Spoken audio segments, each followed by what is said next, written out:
അദ്ദേഹത്തിൻ്റെ ഇന്നലത്തെ പ്രസംഗത്തിൽ പരാമർശത്തിൽ പസ്മന്ത മുസ്ലിമീങ്ങളെ പരാമർശിക്കുന്നു. അതുപോലെ ഈ സൈക്കിൾ പഞ്ചർ ഒട്ടിക്കുന്ന കാര്യം പറയുന്നു. അതിനുശേഷം ഈ നിയമം വന്നതോടുകൂടി ഇനി ആദിവാസികളുടെ ഭൂമി അടക്കമുള്ളവ പിടിച്ചെടുക്കാൻ വഖഫ് ബോർഡിന് കഴിയില്ല എന്നുള്ള രൂപത്തിൽ പരാമർശം നടത്തുന്നു. ഒരു ഭാഗത്ത് സാമൂഹ്യ നീതിയെക്കുറിച്ചാണ് പറയുന്നതെങ്കിലും അദ്ദേഹത്തിൻ്റെ ഈ വാക്കുകളിൽ തന്നെ ഒരു ഒരു വിഭജന അല്ലെങ്കിൽ ഒരു വർഗീയമായ പരാമർശം ഉൾക്കൊള്ളുന്നില്ലേ? വർഗീയ പരാമർശം അതിലൊരു കൗതുകം എനിക്ക് തോന്നിയത് ഈ പസ്മന്ത മുസ്ലിങ്ങളുടെ അതവിടെ നിൽക്കട്ടെ, ഈ ആദിവാസികളുടെ കാര്യം പർട്ടിക്കുലറായിട്ട് നമ്മൾ എടുക്കണം. നമ്മളത് അദ്ദേഹം പറയുമ്പോൾ ഇനി മേലാൽ എന്താ പറയുക ആദിവാസി ഭൂമി ഈ വഖഫാക്കി മാറ്റാൻ പറ്റില്ല ഈ നിയമം വരുന്നതോടുകൂടെ എന്നാണ് അദ്ദേഹം പറയുന്നത്. അത് പറയുമ്പോൾ അദ്ദേഹം ഒരു കാര്യം പറയണ്ടേ, എവിടെയാണ് ട്രൈബൽ ലാൻഡ് ഇതിനു മുമ്പ് വഖഫാക്കി മാറ്റിയിട്ടുള്ളത്? അത് സംബന്ധിച്ച് എന്തെങ്കിലും വലിയ കേസ് രാജ്യത്ത് നടക്കുന്നുണ്ടോ ഇല്ലയോ? വിശ്വ ഹിന്ദു പരിഷത്തിൻ്റെ പ്രസ്താവന ഒഴിച്ച്, അതായത് 2014 മുതൽ ഇങ്ങോട്ടാണെന്ന് തോന്നുന്നു VHP ഇത്തരം പ്രസ്താവനകൾ നടത്തിക്കൊണ്ടിരുന്നത്. VHP ഉണ്ട്, ഈ RSSൻ്റെ ഫ്രിഞ്ച് എലിമെൻറ്റ് ഗ്രൂപ്പുകളും ഇത്തരം പ്രസ്താവന നടത്തുന്നത്. ആദിവാസി ഭൂമികൾ വലിയ തോതിൽ വഖഫ് ബോർഡുകൾ ഏറ്റെടുക്കുന്നു, വഖഫാക്കുന്നു എന്നൊക്കെ പറഞ്ഞിട്ടുള്ള പ്രസ്താവനകളുണ്ട്. പക്ഷേ എവിടെയെങ്കിലും വളരെ ഗൗരവമുള്ളൊരു കേസ് ഇതുമായി റിലേറ്റ് ചെയ്ത് കോടതികളിലുണ്ടോ അല്ലെങ്കിൽ പരാതിയുണ്ടോ? ഏതെങ്കിലും ഒരു കേസ് സൈറ്റ് ചെയ്യാമല്ലോ. രാജ്യത്തിൻ്റെ പ്രധാനമന്ത്രിയാണല്ലോ, അദ്ദേഹത്തിന് ഈ ഡാറ്റ ഒന്നും കിട്ടാൻ ഒരു പാടുമില്ലല്ലോ. എവിടെയെങ്കിലും എനിവർ ഇൻ ഇന്ത്യ ഇതുപോലെ ഒരു ഇത്ര ഏക്കർ ഭൂമി ആദിവാസി ലാൻഡ് വഖഫ് ചെയ്തതായിട്ട് പരാതിയുണ്ട്, അതിൽ ഇന്ന കേസ് നടക്കുകയാണെന്ന് പ്രധാനമന്ത്രിക്ക് പറയാമല്ലോ. അങ്ങനത്തെ ഒരു പരാതി അദ്ദേഹം പറഞ്ഞിട്ടില്ല, അങ്ങനത്തെ ഒരു പരാമർശം പോലും അദ്ദേഹത്തിനില്ല. പിന്നെ ഈ ആദിവാസി ഭൂമിയെക്കുറിച്ച് അദ്ദേഹം ഇത്രത്തോളം കൺസേൺഡ് ആണെങ്കിൽ അദ്ദേഹത്തിൻ്റെ അടുത്ത സുഹൃത്തും വിദേശയാത്രകളിലൊക്കെ അദ്ദേഹത്തിൻ്റെ സന്തത സഹചാരിയുമായിരിക്കുന്ന അദാനിയുടെ കേസ് പേരിൽ, അല്ലെങ്കിൽ ഗൗതം അദാനിയുടെ കീഴിലെ 2-3 കമ്പനികളുടെ പേരിൽ ആദിവാസി ഭൂമി കയ്യേറുകയോ ഫോർജ്ഡ് ഡോക്യുമെൻ്റ് ഉണ്ടാക്കി ആദിവാസി ഭൂമി കൈയടക്കുകയോ ചെയ്തു എന്ന് പറഞ്ഞിട്ട്, അത് മൈനിങ്ങിന് വേണ്ടി ഖനനത്തിന് വേണ്ടിയിട്ട് കൈയടക്കുകയോ ചെയ്തു എന്ന് പറഞ്ഞാൽ 2 പരാതികളെങ്കിലും മിനിമം ഉണ്ട് രാജ്യത്ത്. വളരെ സീരിയസ് ആയിട്ടുള്ള 2 കംപ്ലൈൻറ്റുകൾ. ആദ്യം അതല്ലേ തീർക്കണ്ടേ? അദ്ദേഹത്തിൻ്റെ സ്വന്തം ആളാണല്ലോ, പെട്ടെന്ന് തീർക്കാമല്ലോ. ഇനി ഇത്രയും സ്നേഹം ആദിവാസികളോട് പറയുന്ന ഇതേ നരേന്ദ്രമോദിയുടെ കാലത്താണ് ഏതാണ്ട് മർക്കടമുഷ്ടിയോടുകൂടെ സർദാർ സരോവർ പ്രൊജക്റ്റ് ഗുജറാത്തിൽ നടപ്പാക്കുന്നത്. ഗുജറാത്തിലെ മാത്രമല്ല, ഗുജറാത്തിലെയും മധ്യപ്രദേശിലെയും മഹാരാഷ്ട്രയിലെയും ഏതാണ്ട് 35,000 കുടുംബങ്ങളെ ബാധിച്ച ഡിസ്പ്ലേസ് ചെയ്ത സ്കീമാണത്. അതിൽ ഭൂരിഭാഗവും ആദിവാസികളായിരുന്നു. അവരുടെ ഭൂമി പോയി, അവരുടെ ഉപജീവനമാർഗം പോയി, അവരവിടെ നിന്ന് ഡിസ്പ്ലേസ് ചെയ്യേണ്ടി വന്നു. അവരവിടെ പോയി എന്ന് ഇപ്പോഴും ആർക്കും അറിയില്ല.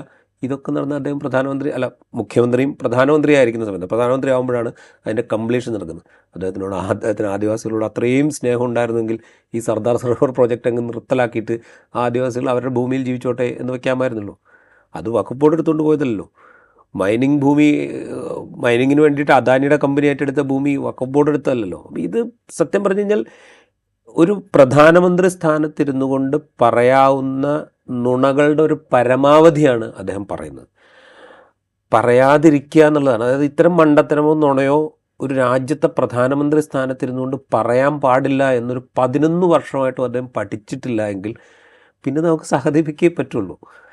നമ്മുടെ രാജ്യത്തിന് ഇങ്ങനെയുള്ള ആളാണ് പ്രധാനമന്ത്രി എന്ന് ആശ്വസിക്കുകയും മാത്രമേ പറ്റുള്ളൂ. അതാണ് അതിനകത്തുള്ളൊരു പ്രധാനപ്പെട്ട പ്രശ്നം. പിന്നെ ഈ പശ്മന്ത മുസ്ലിങ്ങളെക്കുറിച്ച് പറയുന്ന ഈ ഓപ്പറേഷൻ കുറേ ആയി തുടങ്ങിയിട്ട്, ഇപ്പം തുടങ്ങിയതല്ല.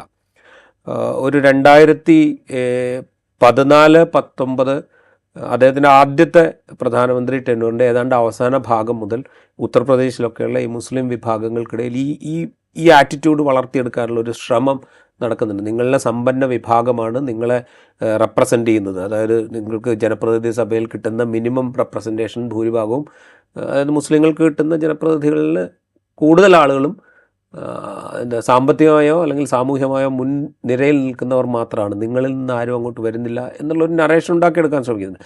അതിൽ കുറേ ഡാറ്റയൊക്കെ കൊണ്ട്, അതിൽ കുറേയൊക്കെ വസ്തുതയുണ്ട്. അതിപ്പോൾ ഏത് വിഭാഗത്തിലാണെങ്കിലും അതുണ്ട്. ഇപ്പോൾ എന്താ പറയുക, ഹൈന്ദവ വിഭാഗം എടുത്ത് കഴിഞ്ഞപ്പോൾ കേരളത്തിൻ്റെ കഥ എടുത്തു കഴിഞ്ഞാൽ, കേരളത്തിൽ കഴിഞ്ഞ തദ്ദേശഭരണ തെരഞ്ഞെടുപ്പിൽ എന്താ പറയുക SNDP ശ്രീനാരായണ ധർമ്മപരിപാലന സംഘം യോഗം എന്താ പറയുക ഏറ്റവും ഗംഭീരമായിട്ട് പറഞ്ഞൊരു കാര്യം, എവിടെ നിങ്ങളുടെ സ്ഥാനാർത്ഥി പട്ടികയിൽ ഈഴവരുടെ ജനസംഖ്യാനുപാതികമായ പ്രാതിനിധ്യം എന്നുള്ള ചോദ്യമാണ് അവർ ചോദിച്ചത്. അതുപോലെ അവിടെ ഉണ്ടാവും. പക്ഷേ അത് വെച്ചുകൊണ്ട് ഇവരെ ഭിന്നിപ്പിക്കുക എന്നുള്ളൊരു പണിയാണ് BJP എടുത്തുകൊണ്ടിരിക്കുന്നത്. നിങ്ങൾ ഞങ്ങളുടെ കൂടെ വന്നു കഴിഞ്ഞാൽ നിങ്ങൾക്ക് അർഹിക്കുന്ന സ്ഥാനം കിട്ടുമെന്നാണ് പറഞ്ഞത്. എവിടെ? പാർലമെൻറ്റിൽ ഒരാളെ പോലും മത്സരിപ്പിക്കാത്ത, ഒരു നിയമസഭാ സീറ്റിൽ പോലും ഒരു മുസ്ലിമിനെ മത്സരിപ്പിക്കാത്ത, മന്ത്രിസഭയിൽ ഒരംഗത്തെ പോലും മുസ്ലിം നാമധാരിയെ പോലും ഉൾപ്പെടുത്താത്ത, നേരത്തെ ഉണ്ടായിരുന്ന നേതൃനിരയിൽ ഉണ്ടായിരുന്ന മുസ്ലിം നാമധാരികളെ മുഴുവൻ പുറത്താക്കിയ അവരാണ് പറയുന്നത് ഞങ്ങളുടെ കൂടെ വന്നു കഴിഞ്ഞാൽ ഞങ്ങൾ പ്രാതിനിധ്യം തരും എന്ന് പറയുന്നത്. അപ്പോൾ ഇത് ഈ ഫേക്ക് നറേഷനാണ് ക്രിയേറ്റ് ചെയ്തുകൊണ്ടിരിക്കുന്നത്. ഇതൊരു എന്താ പറയുക, എങ്ങനെയാണ് ഒരു ഫോൾസ് നറേഷനെ, ഒരു മിസ്ഇൻഫർമേഷനെ സ്പ്രെഡ് ചെയ്യേണ്ടത് എന്നുള്ള കാര്യത്തിൽ പോസ്റ്റ് ഡോക്ടറൽ ഫെലോഷിപ്പ് എടുത്ത ആളുകളാണ് ഇവരൊക്കെ. അപ്പോൾ അതിൻ്റെ ഒരു അടുത്ത സ്റ്റെപ്പായിട്ട് നമ്മളിതിനെ കണ്ടാൽ മതി.